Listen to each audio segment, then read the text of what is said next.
Water relief. Oceanography మనం చెప్పుకుంటున్నాం. ఓషనోగ్రఫీలో most important topics first oceanic bottom relief. ఇది చెప్పాక next topic so oceanic deposits. It's not topic but it comes under this topic only. So oceanic water relief, so oceanic deposits. Tarvata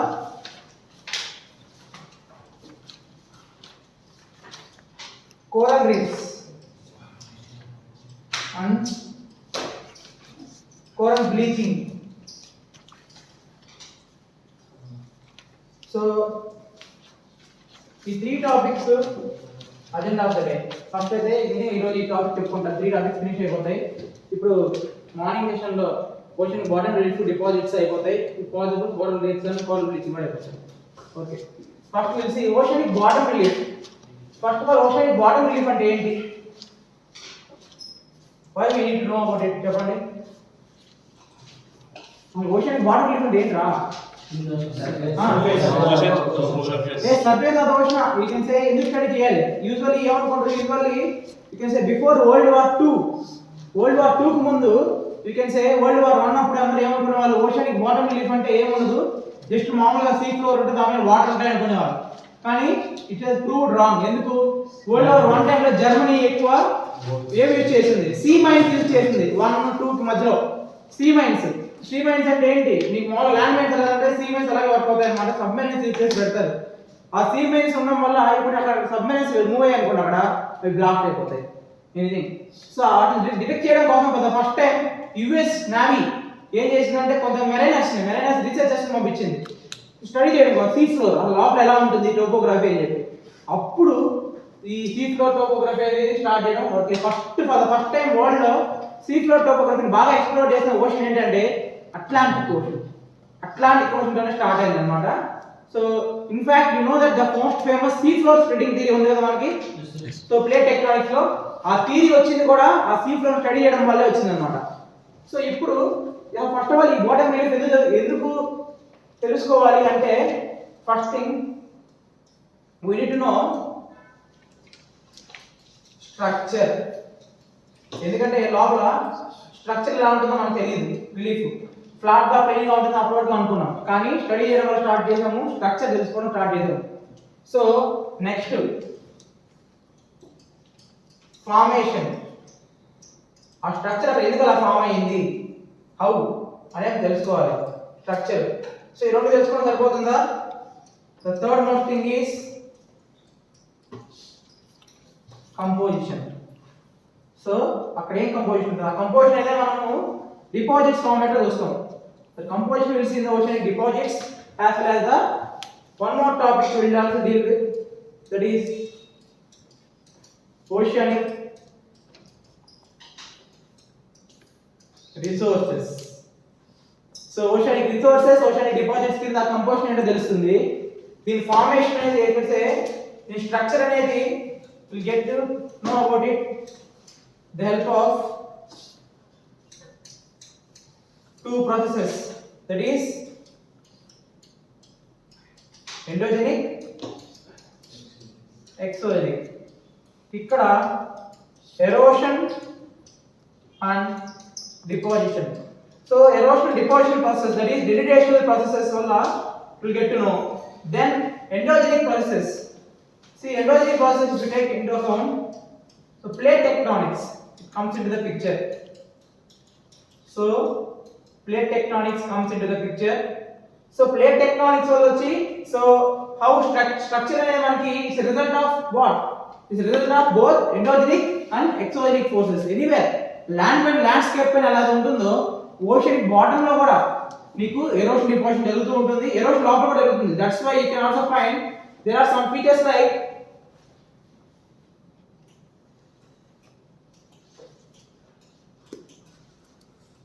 submarine canyons. మీ canyons అనేది geomorphology land మీద మాత్రమే form అవుతాయి అనుకుంటారు. The fluid land మీద చూసాం కదా canyons అంటే, that is nothing but what you shaped valleys. Those can be formed in the under water also. Submarine canyons అంటాం మనం వాటిని. So that it shows what the erosion can happen with in the ocean also. How? Because erosion needs what? Kinetic energy. How kinetic energy happens? Because of slope. Slope అనేది steep గా ఉండాలి. So అంటే అర్థం ఏంటి? Ocean bottom relief అనేది flat గా ఉంటుందన్నా? కాదు, స్లోప్ కూడా ఉంటుంది. స్టీప్ స్లోప్ కూడా ఎలా ఉంటుంది? That's what will going to see in the structure. So అదే మనం ఈ స్ట్రక్చర్ లో చూస్తాం. So oceanic bottom relief, the structure is the result of interaction of both endogenic as well as the exogenic forces through erosion, deposition and plate tectonics mechanism. Okay, so the structure is a result of these two things. Okay, the formation also linked to these things only. Again, okay, the composition is, you can say, related to deposition. There are several kinds of depositions are there. That's what we will see in the oceanic deposition system. So that is the composition. Ippudu we will see the diagram. How to look like the structure. I'll show you the structure. So this is coastland.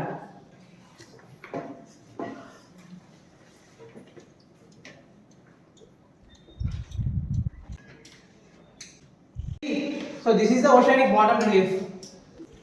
Bottom relief. Because our this entire topic is linked on this diagram.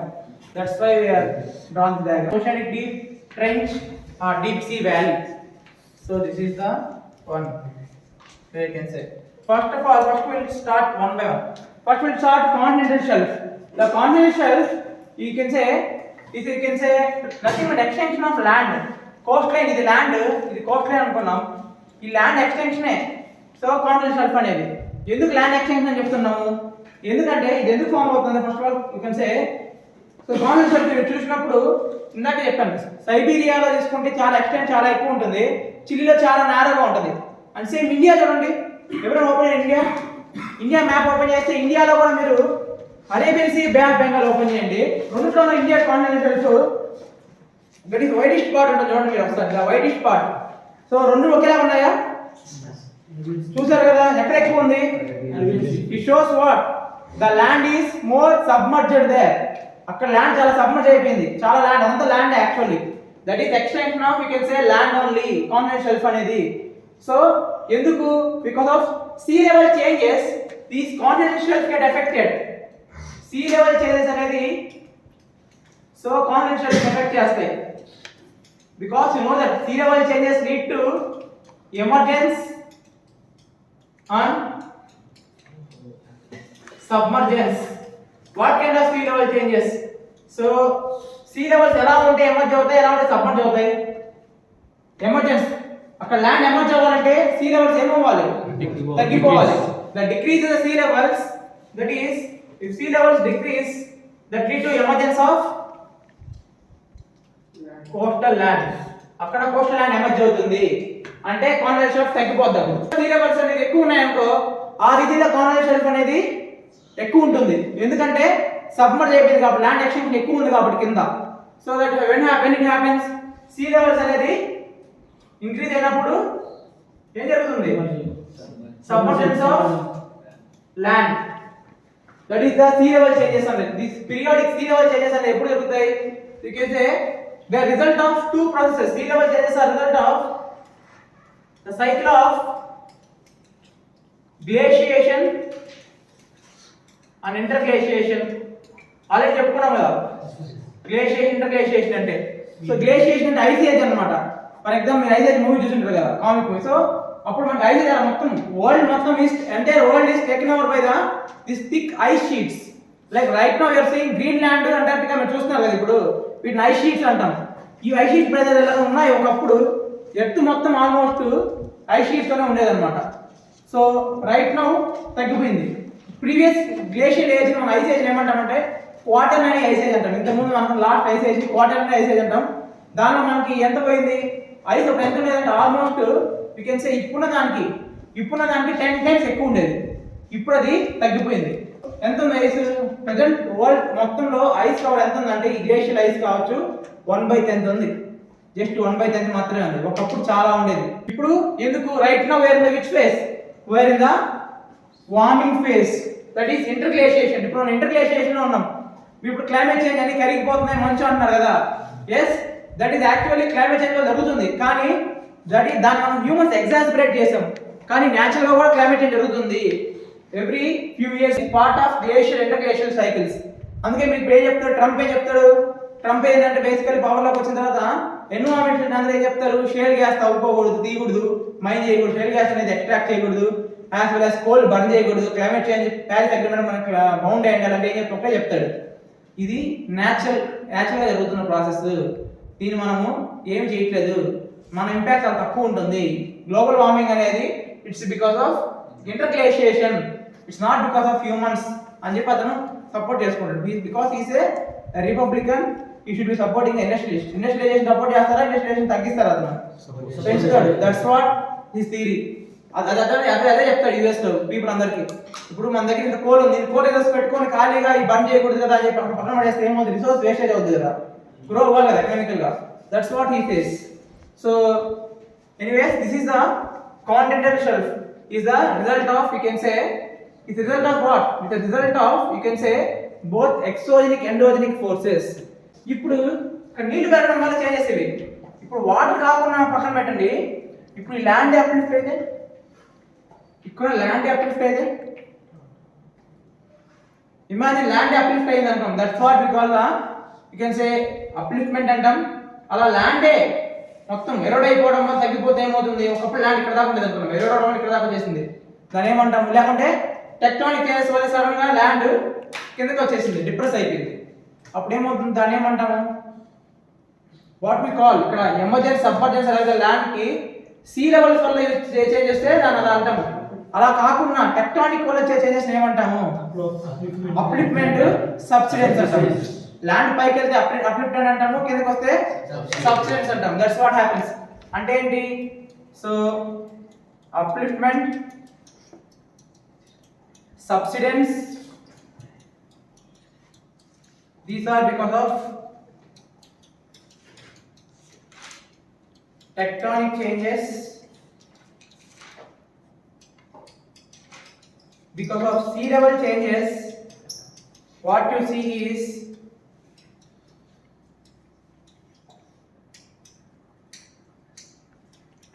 emergence, submergence.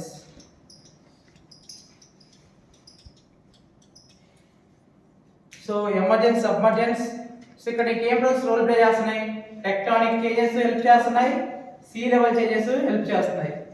So ఈ two things దీంతో పాటు ఇవి okay, వీటిలో convex shelf form అవుతుంది. కానీ ఆ convex shelf అనేది ఎప్పుడైతే ల్యాండ్ పై నుంచి, ఇప్పుడు ల్యాండ్ పైన ఏముంటాయి, ల్యాండ్ పై నుంచి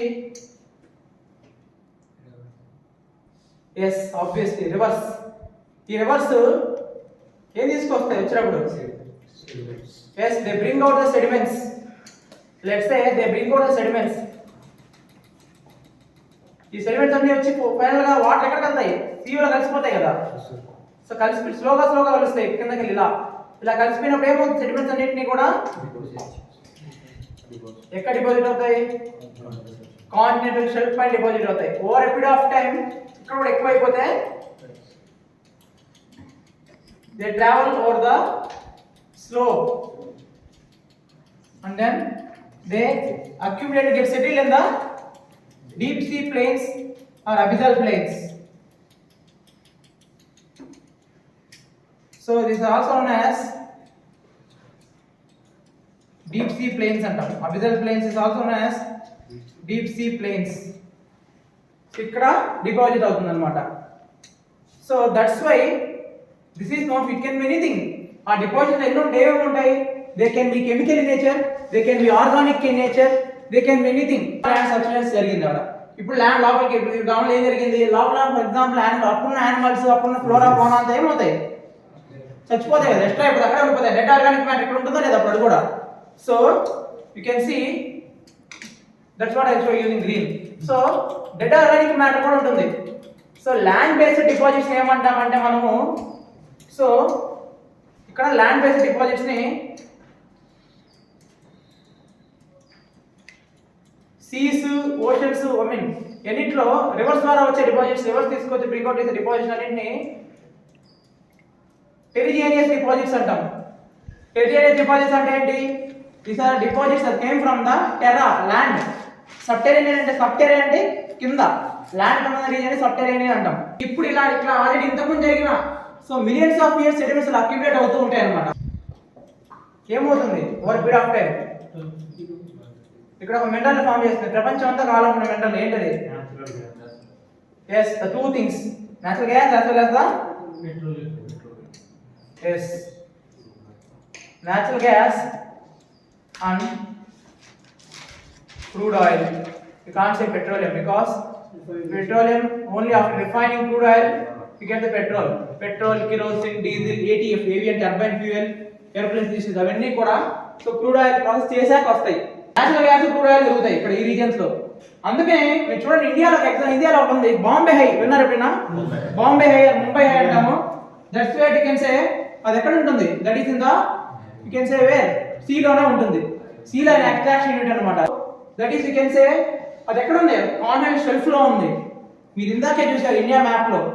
సో బే ఆఫ్ బెంగాల్ నుంచి కంపేర్ చేసుకుంటే అరేబియన్ సీ లో అనేది మనకి కాంటినెంట్ షెల్ఫ్ బ్రాడ్ గా ఉందని చెప్పి.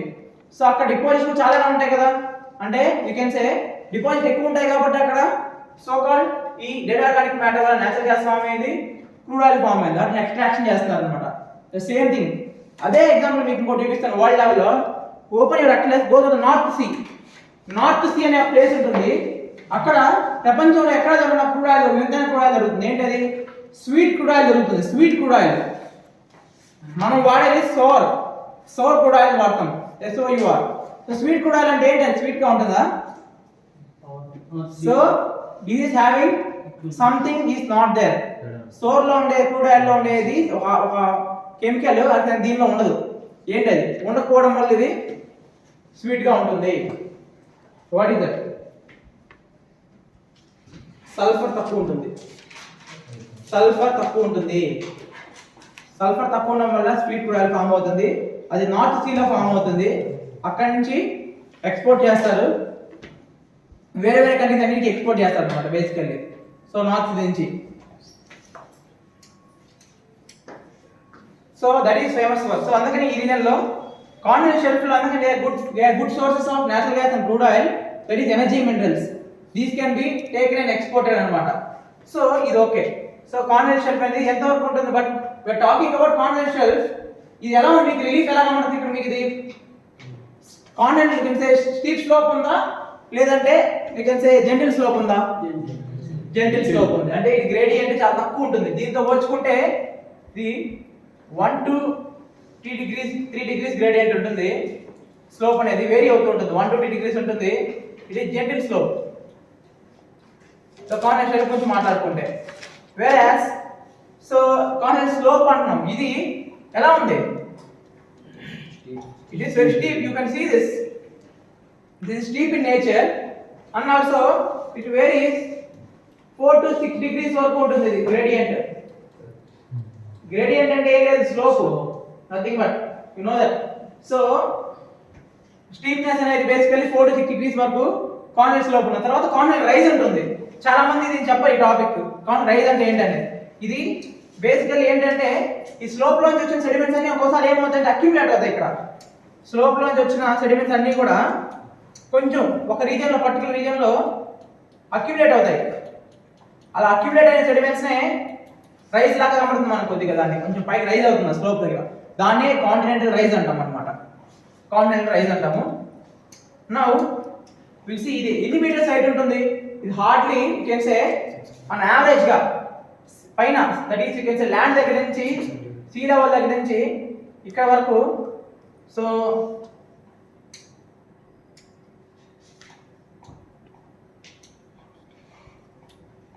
ఎస్ ఇక్కడ వరకు ఎంత ఉంటుందంటే హార్డ్లీ 300 మీటర్స్ ఉంటుంది.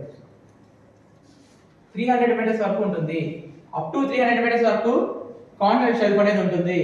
సో సీ లెవెల్ దగ్గర నుంచి కింద వరకు ఉంటుంది అన్నమాట. 300 మీటర్స్ వరకు ఉంటుంది. ఇప్పుడు ఇక్కడ నుంచి కాంటినెంట్ స్లోప్ లో పాటే రైజ్, కాబట్టి రైజ్ గురించి చెప్పుకునేది ఏముండదు. సో ఇక్కడ నుంచి కాంటినెంట్ స్లోప్ వరకు కింద వరకు ఎంత ఉంటుంది అనుకుంటున్నారు?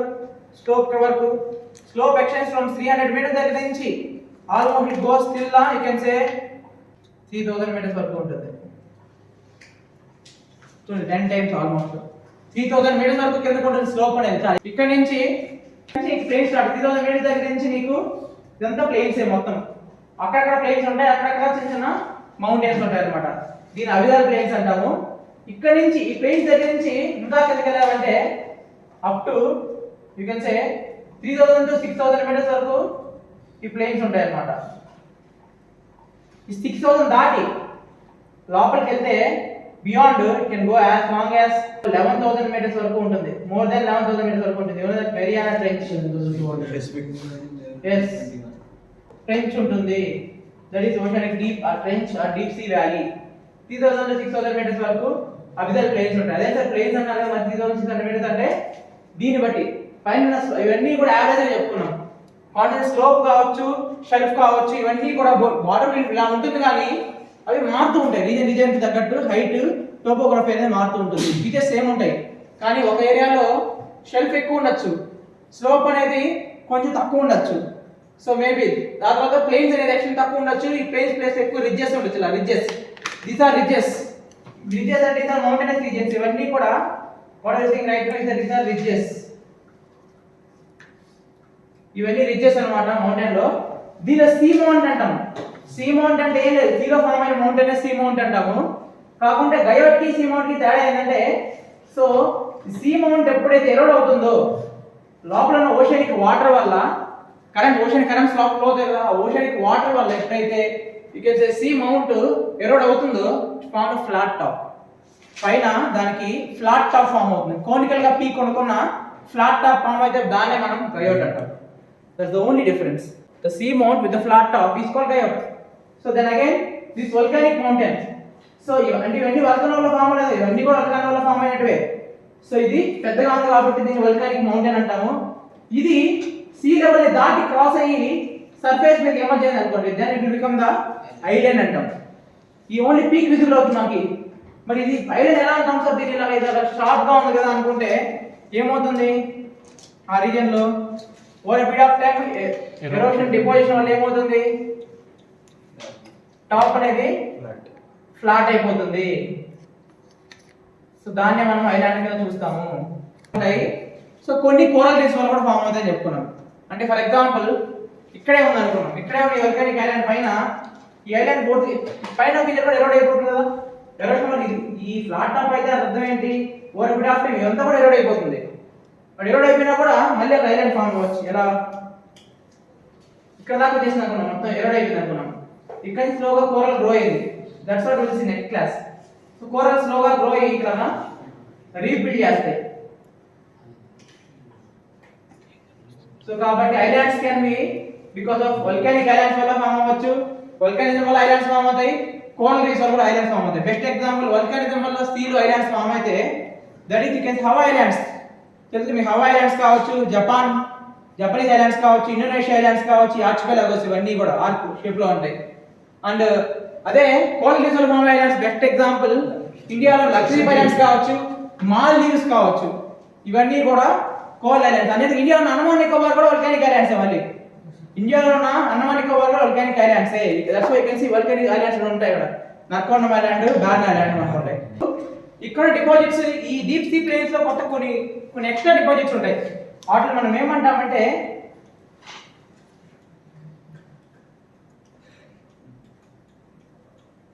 పెలాజిక్ డిపాజిట్స్ అన్నమాట. ఈ పెలాజిక్ డిపాజిట్స్ లో కూడా మనకి ఏముంటాయి, డీప్ సీ ప్లేన్స్ లో కొన్ని రీజన్స్ లో పెలాజిక్ డిపాజిట్స్ ఉంటాయి. వీటిలో మనకు దొరికేది మడ్ అండ్ ఊజ్.